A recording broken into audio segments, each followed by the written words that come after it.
Hey,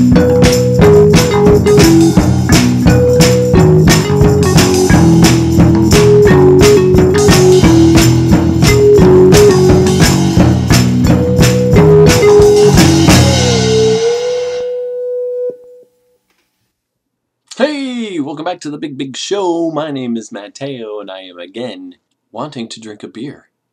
Well, I hope you all had a good Valentine's Day. Mine was working really hard and not making a lot of money. But don't worry, I made up for it the next 2 nights when I made lots and lots of money. So don't feel too bad for me. Let's get to this week's beer.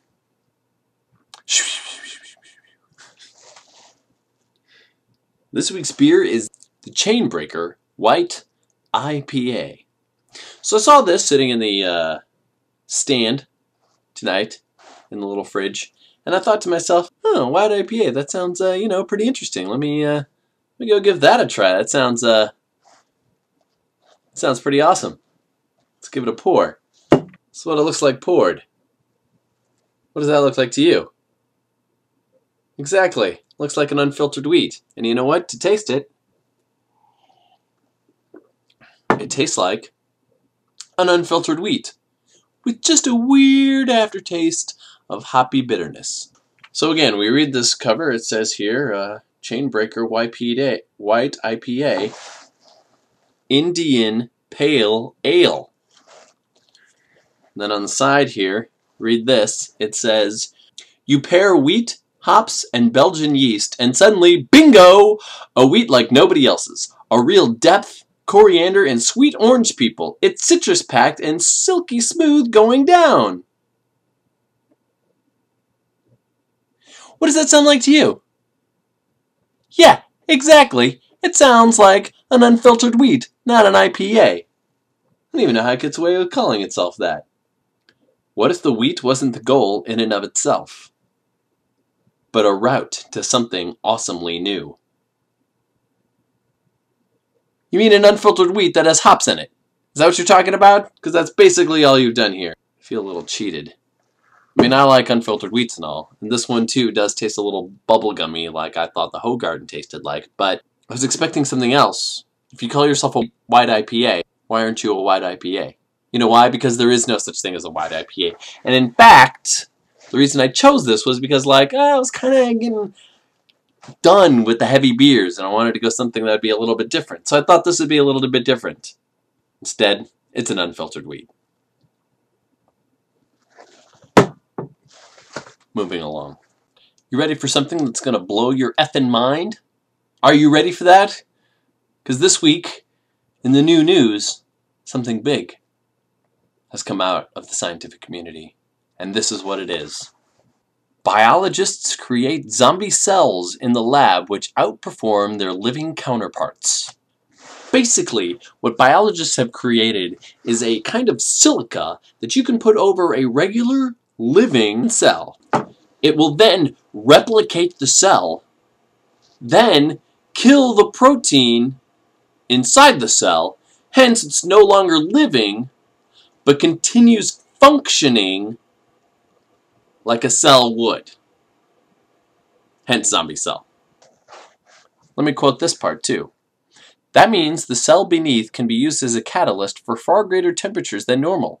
Heating the silica around 400 degrees Celsius evaporates the protein in the cell but leaves the silica as a three-dimensional replica of the formerly living being. The silica then acts as a permeable armor. That means that the cell beneath can be used as a catalyst for far greater temperatures than normal."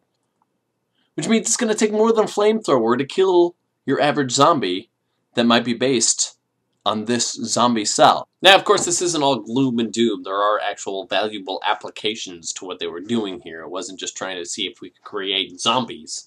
Is that it can be converted into reusable fossil, which means, it can have practical applications as far as fuel cells, as far as decontamination and sensor technology, and as well as in commercial manufacturing.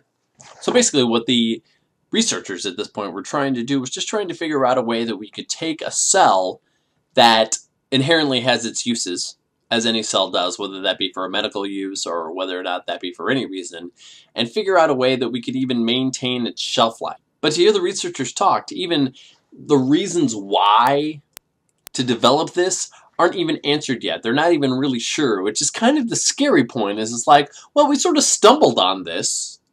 I mean, we were looking for one thing, and we found that this works, and so now we're like, oh, well, what practical uses can we put this towards? It's kind of an interesting thing in science. Sometimes you're not exactly searching for the outcome that you end up with. I don't know, we'll see.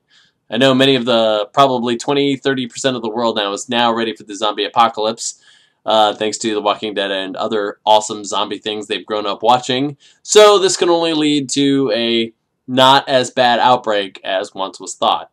Like, you know, it's amazing to me, it's amazing to me, you know, looking at Walking Dead and being like, you know, I don't think everybody's handling this exactly as well as they possibly could.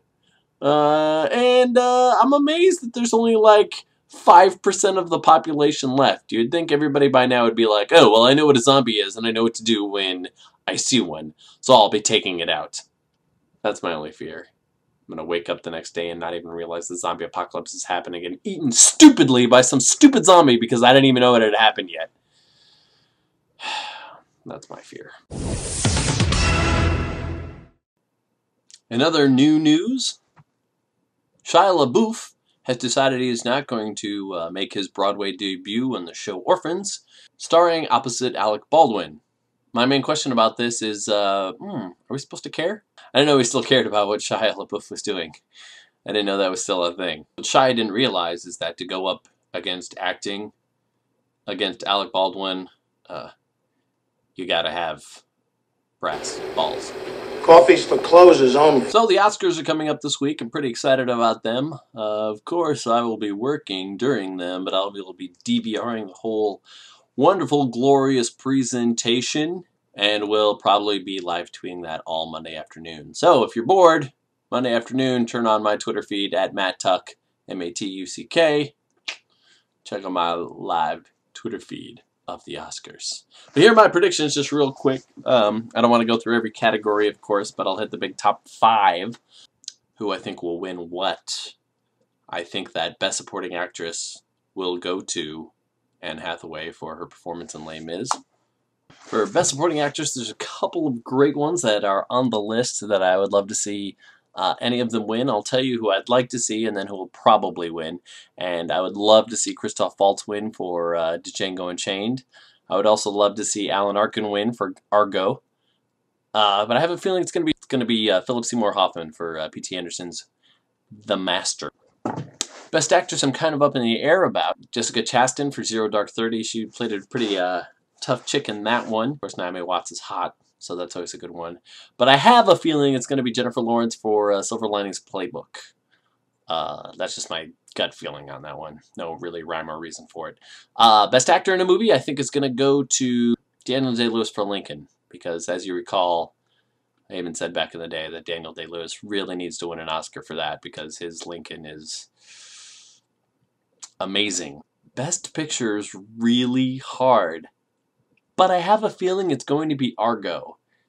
Only because how much it's won the rest of the way through and everything else. Golden Globes, Directors Guild, all of those awards it's already won. So I have a feeling that Argo is going to be the winner.